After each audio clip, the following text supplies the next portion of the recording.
মৰমৰ ছাত্ৰ ছাত্ৰীসকল, আটাই মৰম লভা, আজি তোমালোকৰ বাবে মই শংকৰদেৱ শিশু নিকেতনৰ এখন প্ৰশ্ন কাকত কৰি দেখুৱাবলৈ লৈছোঁ। এই প্ৰশ্ন কাকতখন আমাৰ শংকৰদেৱ শিশু নিকেতনৰ বছৰেকীয়া পৰীক্ষা 2023 চনৰ আৰু বিষয় হৈছে গণিত আৰু মৌখিক। এতিয়া শ্ৰেণী হৈছে তৃতীয় শ্ৰেণী, সময় 3 ঘণ্টা, মুঠ নম্বৰ দিছিল 100। গতিকে তোমালোকৰ 100 নম্বৰৰ প্ৰশ্ন কাকত আহিব। এতিয়া চোৱা, প্ৰথম প্ৰশ্নটো দিছে ক আগষ্ট মাহত কেইদিন? আগষ্ট মাহত 31 দিন। কেনেকৈ জানিম আমি হাতৰ আঙুলিটো এনেকৈ যদি লওঁ, ওখত যদি পৰে তেতিয়াহ'লে আমাৰ কি হ'ব? 31 দিনীয়া, আৰু যদি তলত পৰে তেতিয়াহ'লে 30 দিনীয়া বা 29 দিনীয়া। এতিয়া জানুৱাৰী, ফেব্ৰুৱাৰী, মাৰ্চ, এপ্ৰিল, মে', জুন, জুলাই, আকৌ আমি আগষ্ট ওখত পৰিলে, গতিকে ই কি হ'ব? 31 দিনীয়া। দ্বিতীয় প্ৰশ্নটো চোৱা, এক বছৰত কিমান মাহ? এক বছৰত 12 মাহ। তোমালোক সকলোৱে জানা নহয় জানো? জানুৱাৰী, ফেব্ৰুৱাৰী, মাৰ্চ, এপ্ৰিল, মে', জুন, জুলাই, আগষ্ট, ছেপ্টেম্বৰ, অক্টোবৰ, নৱেম্বৰ, ডিচেম্বৰ। 4, 4, 8, 8, 12 মাহ। তাৰপিছত ভগ্নাংশত লিখা 7/3। 7/3 বুলি কওঁতে 7টো ডাঙৰ নহয়নে? এটা বস্তুৰ 7/3 বুলি কোৱাৰ লগে লগে 7টো তলত আহিব আৰু 3টো ওপৰত যাব। অৰ্থাৎ এইটো হৰহ হ'ব 7টো আৰু লব হ'ব 3টো। তাৰপিছত ঘৰ প্ৰশ্নটো চোৱা, চিত্ৰটো ভগ্নাংশত প্ৰকাশ কৰা। এই এটা ঘৰ দেখিছেনে? এটা বনাই দিয়া হৈছে।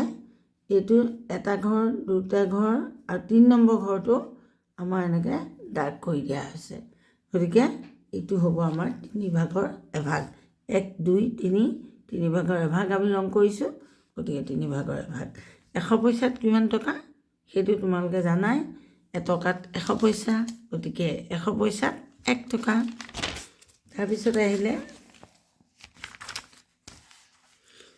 1 চেণ্টিমিটাৰত কিমান মিলিমিটাৰ? এইটো তোমালোকৰ কিতাপত তোমালোকক কিছুমান ইম্পৰ্টেণ্ট পইণ্ট দিয়া থাকে, তাত দিয়াই আছে 1 চেণ্টিমিটাৰত 10 মিলিমিটাৰ। তাৰপিছত 1 কিলোগ্ৰামত কিমান গ্ৰাম? 1 কিলোগ্ৰামত 1000 গ্ৰাম। 1, 10, 100, 1000, হয়নে? 1000 গ্ৰামে 1 কিলোগ্ৰাম। এতিয়া আমাৰ প্ৰশ্নটো আহিলে 1980 বছৰটো লিপ ইয়েৰ হয়নে নহয়?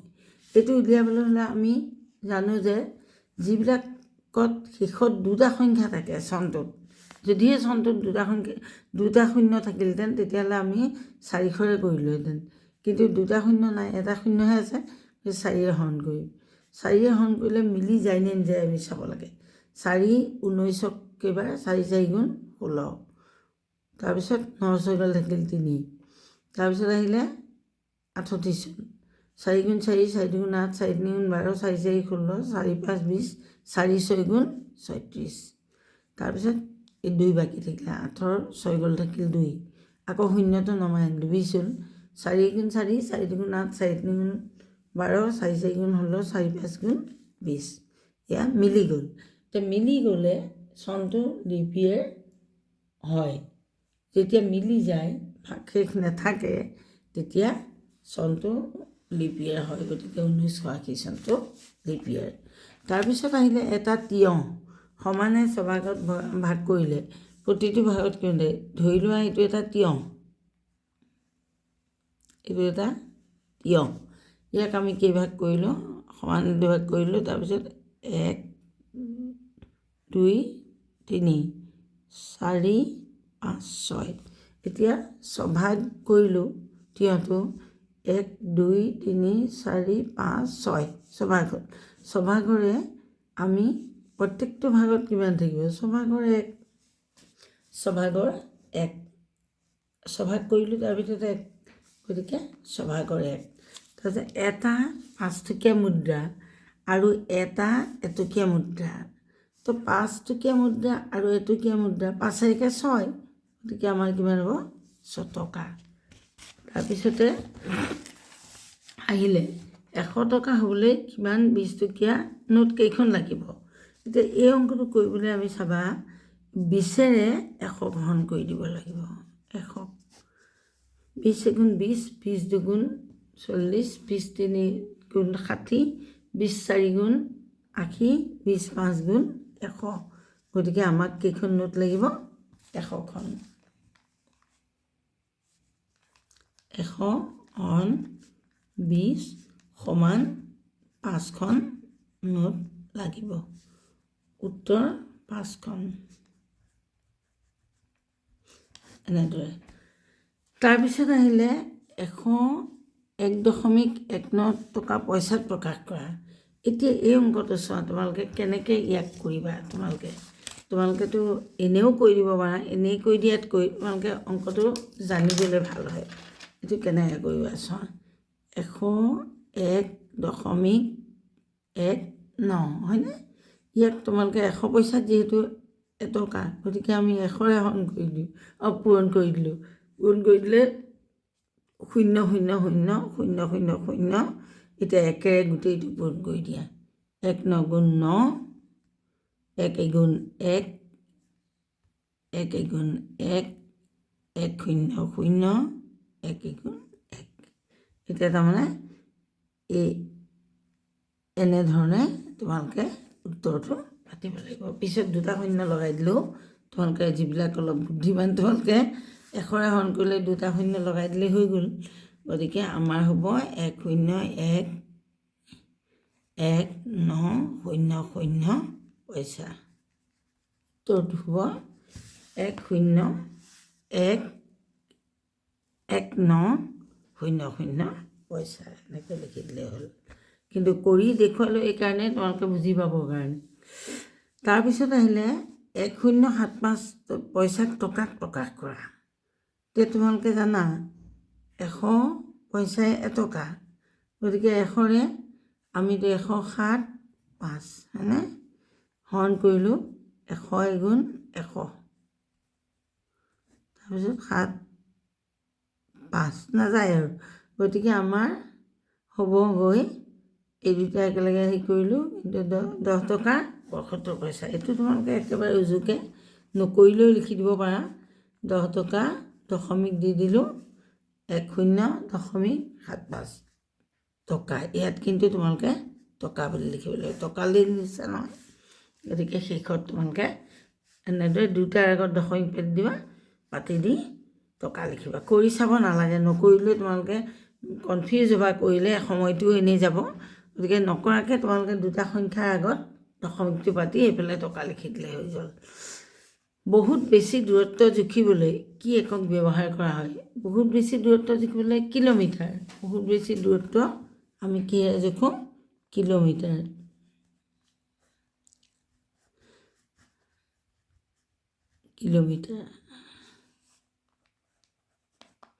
এইটো উত্তৰ কিলোমিটাৰ এটা ৰঙালাও এটা কলৰ কোনটো গধুৰ ৰঙালাওটো ইমানটো মান নহয় জানো আৰু কলটো হ'ল ইমানটো মান গতিকে ডেফিনেটলি আমি নিশ্চিতভাৱে আমাৰ কি হ'ব ৰঙালাওটো বেছি গধুৰ হ'ব ৰঙালাওটো বেছি গধুৰ বস্তুটো ডাঙৰ গতিকে ওজন তাৰ বেছি ৰঙালাও গধুৰেই তোমালোকে নিশ্চয় ঘৰতো মন কৰিছা তাৰপিছত আহিলে কিমান দিন উলিওৱা এতিয়া 3 সপ্তাহ 3 দিন হয়নে আমি জানো যে এইটো কেনেকৈ কৰিবা চোৱা 3 সপ্তাহ হয়নে 3 সপ্তাহ মানে আমাৰ কিমান হ'ব মই চমুকৈ লিখিছোঁ দেই 1 সপ্তাহত আমাৰ 7 দিন হয়নে 3 7 গুণ 21 আৰু 3 গতিকে আমাৰ কি হ'ব উত্তৰ হ'বগৈ 3 7 গুণ 21 যিহেতু আমাৰ 1 সপ্তাহত 7 দিন গতিকে 3 সপ্তাহত 3 7 পূৰণ কৰিব লাগিব তাৰ লগত 3 দিন যোগ দিব লাগিব এতিয়া 21 3 1 4 24 দিন উত্তৰ হ'ব 24 দিন 24 দিন চোৱা এনেদৰে কৰি দেখুৱাব লাগিব তাৰপিছত আহিলে 3 মাহত কিমান দিন 3 মাহ আমি জানো যে 1 মাহত 30 দিন 1 মাহত 30 দিন গতিকে এতেকে 3 মাহ আমি কি কৰিম 3 মাহ পূৰণ 30 দিন সমান কিমান হ'বগৈ চোৱা 30ত 3ৰে পূৰণ কৰাচোন 3 শূন্য 0 3 3 গুণ 9 90 দিন উত্তৰ হ'বগৈ 90 দিন এইটোৱে হ'ব উত্তৰ তাৰপিছত হৰ আৰু লব কি হ'ব লিখা এতিয়া তোমালোকক সংখ্যা দি দিছে আমি জানো তলত থকাটো হৰ এতিয়া এইটো চোৱা এইটোত 4 হৰ 3 লব ওপৰত থকাটো সদায় লব দেই তাৰপিছত এইটো তেনেকৈ 12 হৰ আৰু 5 লব ওপৰত থকাটো লব হয় ভগ্নাংশত প্ৰকাশ কৰা এতিয়া ভগ্নাংশত প্ৰকাশ কৰা এইটো আমি কেনেদৰে কৰিম এই অংকটো আমি কৰি দেখুৱাব লাগিব এইটো ভগ্নাংশত কেনেদৰে প্ৰকাশ কৰিমটো আমি যিহেতু আমাৰ দশমিকৰ আগত এটা শূন্য আছে নহয় জানো গতিকে আমি এইটো কৰিব লাগিব কি 10/1 এইটো হ'ব 10/1 এটা শূন্য আছে দশমিকৰ আগত দশমিকৰ পিছত এটা সংখ্যা আছে গতিকে আমি এটা সংখ্যা ৰখাৰ কাৰণে আমি কি কৰিম 10/1 বুলি ইয়াক লিখিম যদি তাতকৈ বেছি থাকিলেহেঁতেন এতিয়া যদি বেছি থাকিলেহেঁতেন তেতিয়া আমি দুটা থাকিলে দশমিকৰ পিছত দুটা সংখ্যা থাকিলে আমাৰ কি হয় 100লৈ নি ল'ব লাগিব আমি এতিয়া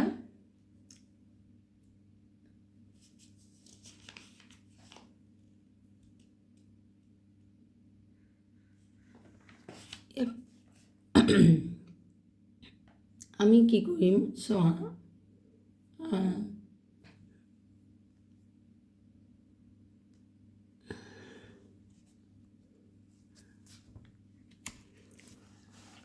তাৰ পিছৰটো চোৱা ইয়াত দুটা দশমিকৰ পিছত দুটা আছে হয়নে গতিকে দশমিকৰ পিছত যেতিয়া দুটা থাকে আমি তেতিয়া কি কৰিব লাগিব 100 বুলি ধৰি ল'ব লাগিব কেনেকৈ 100 বুলি কিয় ধৰিম আমি সেই বস্তুটো মই তোমালোকক ক'বলৈ গৈ আছোঁ চোৱা এতিয়া আমি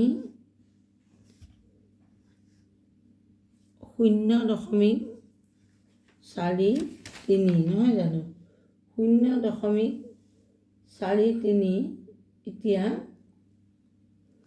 আমি দশমিকৰ পিছত দুটা আছে গতিকে আমি তলত 100 পাতিম আৰু ওপৰত এই দশমিকৰ পিছৰ যিটো সংখ্যা সেই সংখ্যাটো পাতি দিম তাই 100/43 তাৰমানে তাৰপিছত দশমিক ভগ্নাংশত প্ৰকাশ কৰা এইটো 4/3 এতিয়া আমি চোৱা 4ক আমি 10লৈ নি ল'ব লাগিব আমি 4ক 10লৈ নিব পাৰোঁ জানো 4ক আমি 10লৈ নিবলৈ 4 গুণ 4 4 দুগুণ 8 4 তিনি গুণ 12 4 দুগুণ 8 হয় আকৌ এইফালে 4 তিনি গুণ 12 হয় গতিকে আমি কি কৰিম 4ক আমি 100লৈ নিব পাৰি নেকি চাম 4 20 80 4 25 100 আৰু ওপৰৰ তিনিটোৰ লগতো তেতিয়া আমি 25 পূৰণ কৰিব লাগিব এতিয়া ইয়াত হ'বগৈ 4 25 100 আৰু ইয়াত হ'বগৈ 3 25 75 এতিয়া দশমিক ভগ্নাংশত প্ৰকাশ কৰিবলৈ হ'লে আমি 100/75 হ'লে আমি কি কৰিম 0.75 আমাৰ উত্তৰ হ'ব দশমিক ভগ্নাংশত যেতিয়া প্ৰকাশ কৰিম সদায় 100 তলত থাকিলে এনেদৰে 75ৰ আগত দশমিক হ'ব দুটা সংখ্যাৰ আগত দশমিক হ'ব আৰু ইফালে 0 হ'ব ঠিক তেনেদৰে এইটো 100/9 এইটো আমি কি কৰিম 100/9 এইটো ওলায়ে আছে আমি এই 9 যিহেতু এটা সংখ্যা গতিকে আমি 9ক আমি কি কৰিম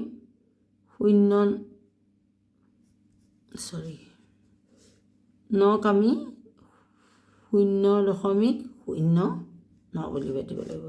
ইয়াত যিহেতু 100 আছে গতিকে আমি দুটাৰ আগত পাতিব লাগে। এতিয়া দুটা যিহেতু নাই, এটাই আছে, গতিকে আমি কি কৰিম, ইয়াৰ আগত শূন্য এটা দি বহুৱাই দুটা কৰিব লাগিব। এতিয়া 0.09 আখৰেৰে লিখা এইটো চোৱা। তোমালোকৰ কিতাপত এইটো এনেদৰে দিয়া আছে আখৰেৰে লিখাটো 399.99 টকা, হয়নে নহয়?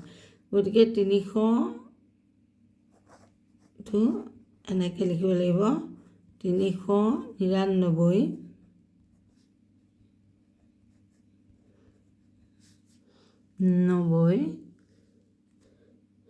টকা।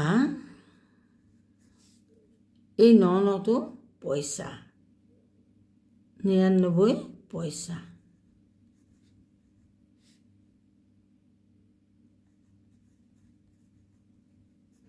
এনেদৰে লিখিব লাগিব আমি 399 টকা 99 পইচা। এতিয়া অংকত লিখা 100 টকা 50 পইচা। অংকত লিখিবলৈ হ'লে 100 টকা এনেকৈ লিখিলা আৰু 50 পইচা, কিন্তু এইফালে এইটো টকা বুলি লিখিব লাগিব। দশমিক যিহেতু ব্যৱহাৰ কৰিছা গতিকে এইটো টকা বুলি লিখিব লাগিব। এতিয়া যোগ কৰাটো চোৱা, 0য়ে 5ক যোগ কৰিলে, 0ৰে 5 যোগ কৰিলে 5 হয়, 5 2 7, এইটো পইচা এনেকৈ লিখিব লাগিব ইয়াত, আৰু এইটো টকা এনেকৈ লিখিব লাগিব দেই।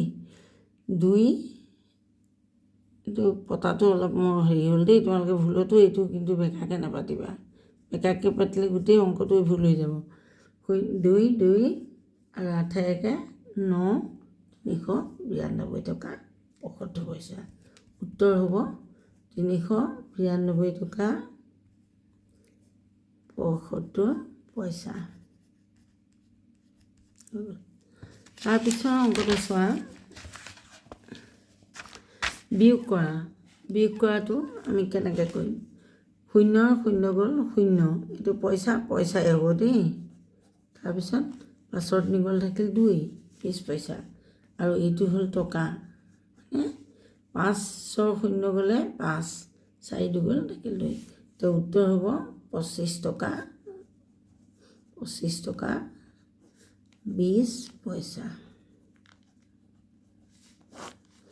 তাৰপিছত যোগ কৰা, এইটো চাওঁ, 5 5 10 0 গলিবৰ 1, 5 1 6, 6 1 7, তাৰপিছত এই 55 টকা 55.70 টকা।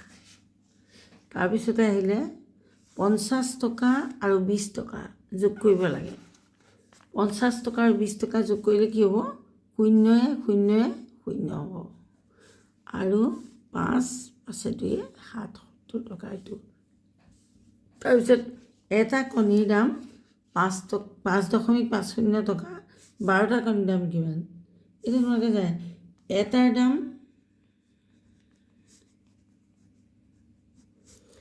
5.50 টকা, এতেকে 12টাৰ দাম 5.50 পূৰণ 12, এতিয়া কিমান হয় আমি কৰি চাওঁ। 5.50 12ৰে পূৰণ কৰা, 2 0 0 2 5 গুণ 10 0 গলিবৰ 1, 2 5 গুণ 10 11। পিছৰ লাইনত 1 0 0 1 5 গুণ 5 1 5 গুণ 5, গতিকে উত্তৰ হ'বগৈ 0 0 0 0 5 1 6 5 1 6, তাৰমানে 66 টকা হ'ব। উত্তৰ হ'বগৈ, উত্তৰ কিমান হ'ব, 66.00 টকা। এতিয়া উত্তৰ 66 টকা।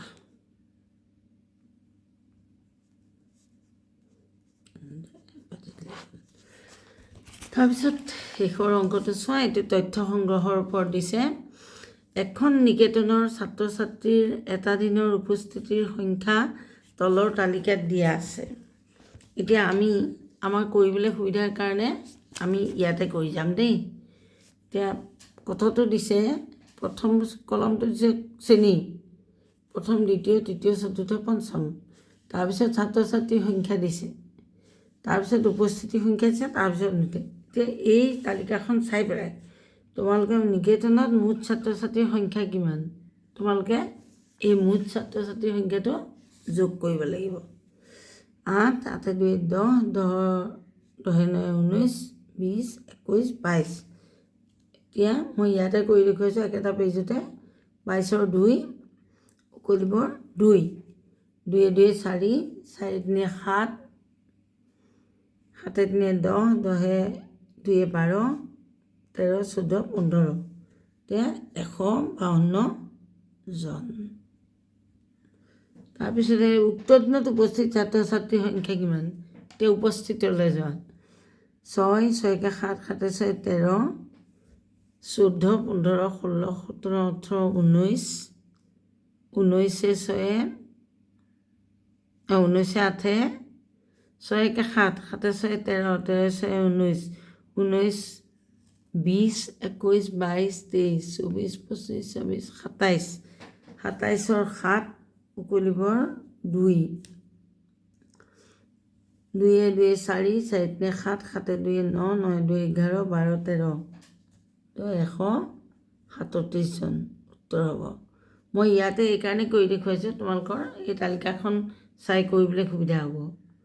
তোমালোকেতো পৰীক্ষাৰ প্ৰশ্ন কাকতত তালিকাখন নাপাতা, গতিকে তোমালোকে কেৱল কৰ উত্তৰ খৰ উত্তৰ এনেকৈ দি গ'লেই হ'ল।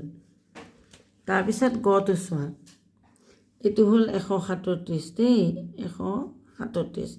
আটাইতকৈ বেছি ছাত্ৰ ছাত্ৰী উপস্থিত থকা শ্ৰেণী, অনুপস্থিত থকা শ্ৰেণীটো, অনুপস্থিতটো চাই যোৱাচোন।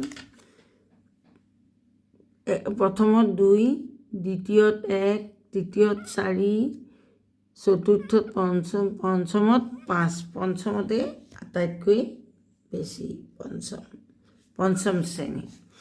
কোনটো শ্ৰেণীত আটাইতকৈ কম সংখ্যক ছাত্ৰ ছাত্ৰী অনুপস্থিত আছে, আকৌ তালিকাখনলৈ যোৱা। 2, 1, এই 1টো ক'ত আছে, দ্বিতীয়, এই দ্বিতীয় শ্ৰেণীতে আটাইতকৈ কম, এতিয়া দ্বিতীয় শ্ৰেণী।